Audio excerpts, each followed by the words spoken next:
win. They've drained a lot of the drama out of the final BCS standings, which will come out a week from Sunday. Lou Holtz and Mark May here. You heard Brian Kelly talk about the way his Irish team have had to win this year. Consider this: 3 wins by exactly a field goal. 2 games have gone to overtime, and half of their 12 victories have come by single digits, including this one, and it was the great defense. USC had goal-to-go runs 6 times in the game, Lou. They got 3 yards on those 6 runs. Well, Notre Dame's played outstanding on the goal line the entire year. I think they've only given up 1 rushing touchdown the entire year. But Notre Dame is more than just a great defense. They have a great coaching staff, make no mistake about it. Their offense is also very good. They can run the football. They have a very good offensive line.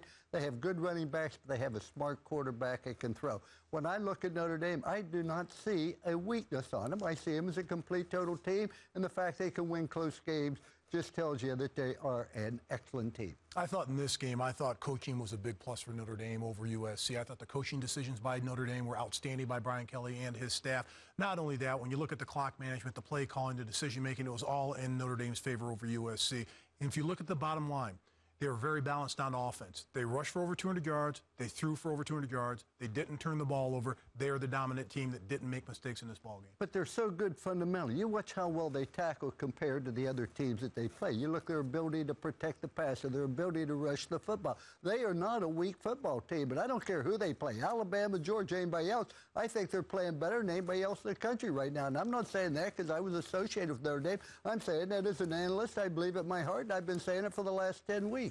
They'll get their mettle tested by an SEC team. Well, and that's down the road, but at least on this night, when you look at this Notre Dame team and the significance of them going back to the national championship game, haven't won a national championship since Lou was in charge in 1988, perhaps should have won one in 93. This is probably the most significant victory for the Irish since that win against Florida State in 1993 that put them to the top spot in the polls.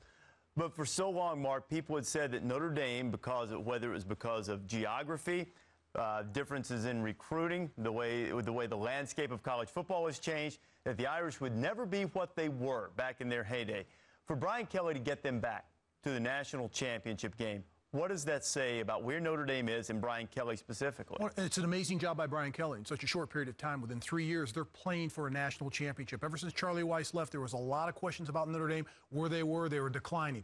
What happens is you bring in Brian Kelly, he changes the face of this football team and this school and says, this is what we're doing. We're doing my game. This is a game plan I have for this football team, and we're going to follow it. They did, and that's why they're here.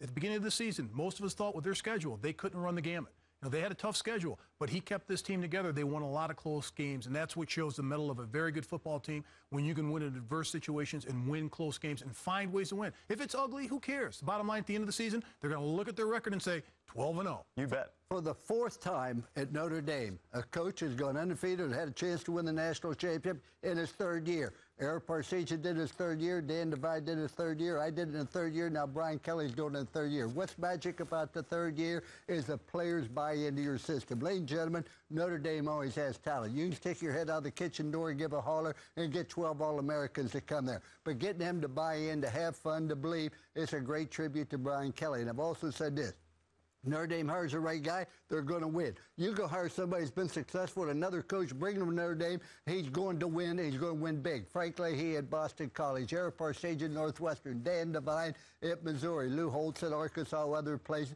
Brian Kelly at Cincinnati. The other coaches did not have that resume, that background, and consequently, they didn't have a faith and a belief in what they're doing, their plan. So when they hired Brian Kelly, it was just a matter of time. He knows how to win. And I think if you look at the situation, look about all of his players that he recruited, his best recruiting job was getting Manti Te'o to come back to this football team. You bet. Sometimes there's a single player that the entire squad can sort of build and use as a nucleus. Manti Te'o is certainly that for Notre Dame. He has been their spiritual leader. He's been their playmaker. He came up with another interception tonight.